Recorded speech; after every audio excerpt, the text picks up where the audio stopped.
Number 5. John Dee and Edward Kelly. John Dee served as the advisor and tutor to the first Queen Elizabeth, who expressed a strong desire to communicate with otherworldly beings. And Edward, an early psychic with the ability to summon and converse with the said beings, teamed up with the John Dee to form a formidable partnership. John was particularly interested in finding new knowledge about the language the angels spoke, and Edward assisted him in developing a new language called Enochian. Any similarities other languages had with this new one was attributed to the fact that the angels spoke the original language. However, a rift emerged between the two when Edward became more interested in turning lead into gold. With John still focused on solving the mysteries of the realm, strangely though, an angel suggested that Edward and John should sleep with each other's wives. John immediately ceased communication with the angels at this point, but still allowed Edward to sleep with his wife, just in case the angels were actually telling the truth.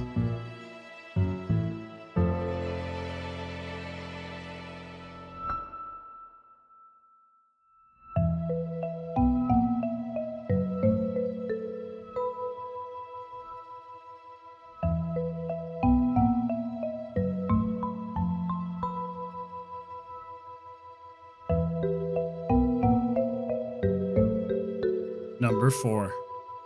Roger Bacon. A 14th century style monk with one of the leading scientific minds of his day, particularly known for somehow figuring out how to fit Aristotle's philosophy and scientific tenets within the era's religious beliefs. Although some of his major credits lie within discovering the components of a well-known explosive substance known as gunpowder. He even conducted pioneering research on well-known optics and lenses.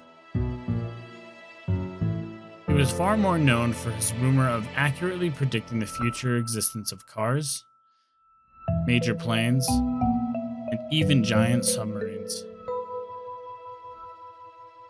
Admittedly, all of this is probably still easier to prove considering his last major rumor was he built a giant talking robot head that could answer any question it was asked without fail. But no one knows if the rumored head was actually ever built or seen.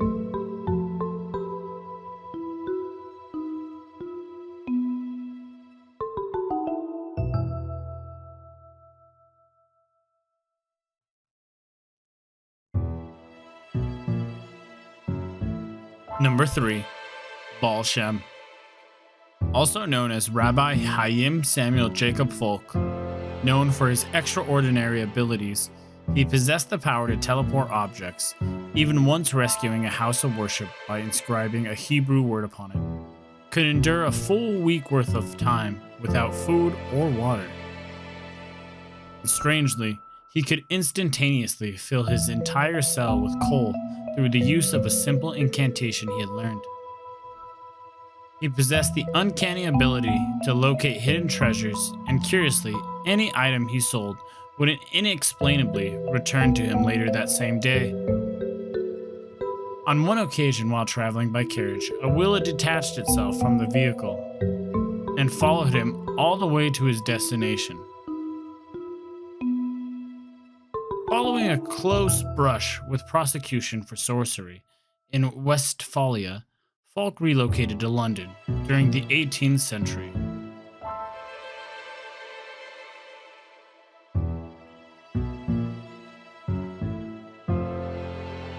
Number 2. Nicholas Flamel. This talented scribe of the 13th century was widely recognized in Paris for his exceptional manuscript work. However, it was only after the passage of several centuries that certain books on alchemy were attributed to Flamel. These books contained an introduction that incidentally referenced Flamel's creation of the Philosopher's Stone, a mystical object apparently capable of transmuting lead into gold with ease. He achieved this through the study of a cryptic tome written in an unfamiliar language that he had acquired and deciphered all on his own.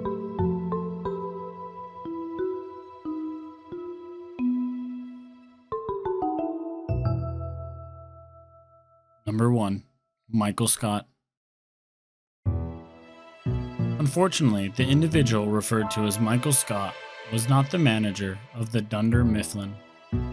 Rather, he was a renowned scholar and priest who traveled extensively during the early 1200s.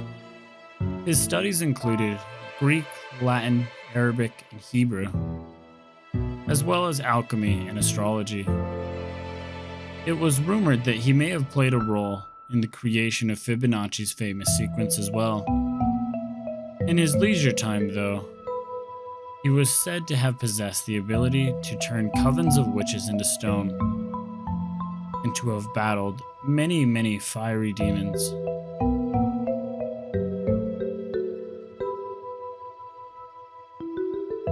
What he enjoyed the most, though, was partying and socializing with friends, who were then served meals by spirits from the kitchens of the French and Spanish courts. Regrettably, though, his involvement in the mystic arts resulted in him being banished to the levels of hell reserved specifically for wizards.